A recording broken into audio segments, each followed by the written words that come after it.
why has the Kyrie Luka marriage not only not worked, but put the Mavs in a position to miss this playoffs entirely?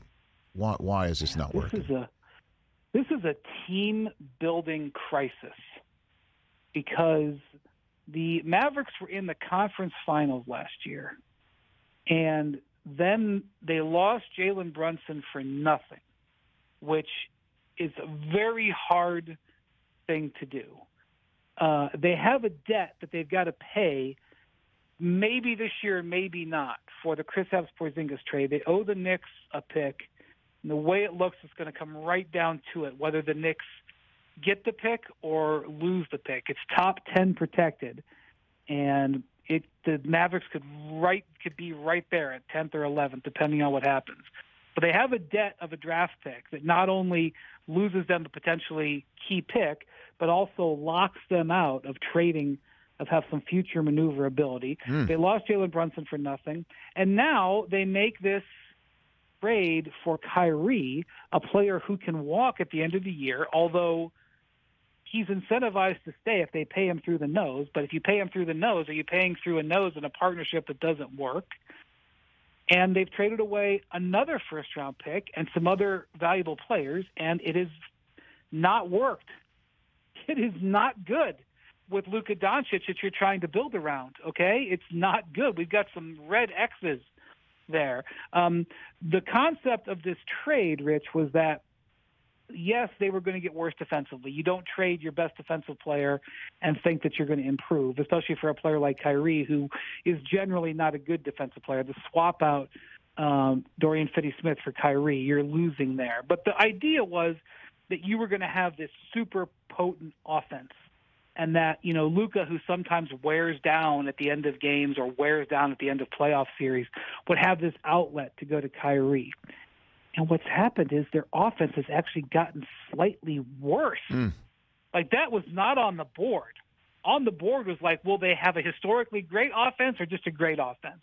Will they kill teams down the stretch with these two incredible ball handlers who can create for others and get their own shot? Or will they just, maim them? They haven't done it. Right out of the gate, they couldn't put it together down the stretch. They were blowing close games, and that killed their margin for error. And then Luka hurt his hip, and Kyrie hurt his foot, and their defense, of course, predictably, was poor. And next thing you know, you're going from riding the ridge to falling off on your backside. And the problem is, I don't think it's necessarily a stunner that these two players wouldn't immediately come together and everything be perfect. That's understandable that it would take some time for them to kind of figure each other out. But the problem is that the deal was you knew Kyrie was going to be a free agent and had a wandering eye. He didn't say, trade me to Dallas. He ended up in Dallas as a consequence of the trade. That wasn't on his list. And so now you just don't know where it's going to end up. And if Kyrie walks on them, they're in a real bind in terms of where they are with Luka Doncic. Well, I mean, Luka, a couple of weeks ago, after another one of the many tough losses to which we're referring, Brian Windhorst, arched many an eyebrow, and when he showed up at a post-game press conference looking miserable, talking about how he points out he used to smile a lot in the court. Now he doesn't, and even referenced it's not all on the court that's causing him to not smile while on the court. And, of course, it's very easy, low-hanging fruit to just say that's Kyrie's fault. Is it, though? I mean, what was he referring to there? No, he's referring to something that I'm not going to discuss. Got it. But I don't think this is – I mean, Kyrie has done some damage to teams in the past. I don't think this is the same. Okay. I think this was very unprudent team building. And when the Mavericks made the deal, I could kind of see what they were doing. They were kind of hedging a little bit because they still do have a couple of assets to trade. They still have a couple of first-round picks that they're allowed to trade, and they still have a couple of young players on their roster. Josh Green, who's a good young defender, and Jaden Harvey.